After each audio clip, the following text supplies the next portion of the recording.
We recently embarked on a redevelopment of our water main replacement process. So we were able to pool water distribution and engineering staff together in a core group that came up with some of the issues and inefficiencies that we've been facing with the process that was in place. We're looking to enhance the way that we approach main replacement through coordination, collaboration, and using data sets that we knew were readily available or that we could create in order to visually see what replacement work's going on the right-of-way.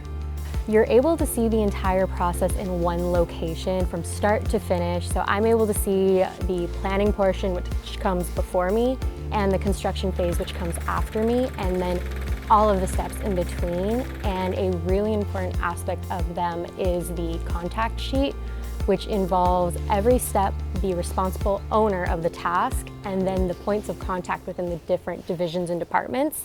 So for me, I know exactly who I need to reach out to, and vice versa. They know if there is a task that they have a question on, they know they can reach out to me if it's my responsibility.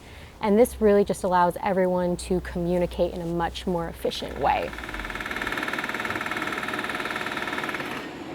2% is our goal, the 2% replacement of the distribution system. Equates to about 6 miles worth of pipeline replacement throughout the system. Previous goal was 1%, which is 3 miles of replacement. So we have in fact doubled our productivity from a capital standpoint. It's allowed us to kind of capture more of those trouble areas that we're accustomed to. In a fiscal year, we'd have multiple breaks on one street, to where now that we've been able to extend in another %, we're able to capture more of those areas to where those trouble spots are pretty much gone quiet. I'm sure that the neighbors would agree that it's nice not having us out there at 2 a.m. cutting pipe and using the jackhammer. There's a lot less water loss. There's also just decrease in actual overtime. The increase in our main replacement target has also allowed us to address community concerns about the infrastructure in their neighborhood. I think a lot of community members want to be understood and felt like they're heard.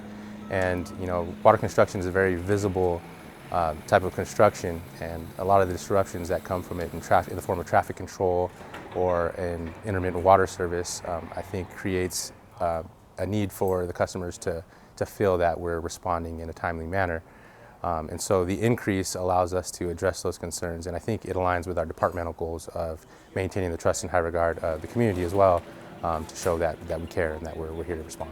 The city is working to incorporate the use of technology into our standard practices. So one of the exciting things we're doing is using high precision GPS as a way to update our maps. And what that's allowing us to do is to pinpoint exactly where our underground utilities are being buried. Using GIS and CMMS, it's a great benefit because we can visualize all the work on one map of the different groups of water, wastewater, and streets. And the idea is that we would like to replace the water main first or the wastewater main first, and then have streets come in afterwards and do an overlay or slurry. And then that way, we only interrupt the neighborhood one time instead of multiple times throughout a certain amount of years. We use a GIS model to prioritize our main replacements. They use criteria like material, diameter, age, and break history.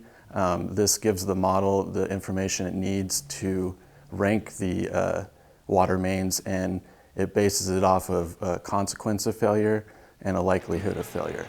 So that way, anyone who's digging in the right-of-way can trust that they know the location of our asset, which prevents having to do larger excavations, impacts to traffic, and ultimately, disruption of the surface of the street. So our goal is to be able to get in there, do our replacement work, and then have the surface restored in a way that makes the residents happy with the end result. Well, it goes back to our mission, vision, values. I think that it'll really go a long way to just earning that trust and high regard from the public. Just to see an effective and efficient system being implemented. It's one of those subtle things, right? I think as a property owner, you don't necessarily notice when things are going, smooth and as well as they can be. You really only notice when they go wrong or they go a way that you don't expect. Keeping the public on a footing where they know what to expect. They get a good notification from us in advance. They see us when they expect to see us. They're only shut down for times that are coordinated with them and meet their schedule. That type of thing, or at the very least are, again, what was expected, right? Okay, I knew that they were going to shut down at this time. It got shut down at that time. They finished up, cleaned up, and we're gone. It was great. That was a good experience. And that's really what we want to ultimately have reflected, in our work with the public.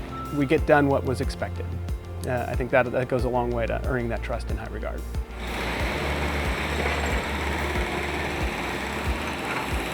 The timing of the increase from 1% to 2% of water main replacement annually was really couldn't have been better with regards to the passing of Measure C, because you had an increase in capital funding for both water infrastructure as well as streets infrastructure and other infrastructure projects in general, like the police station, for example, as well. It's just a good time for us to be able to invest in our infrastructure and come up with a coordinated effort that really maximizes the use of those funds.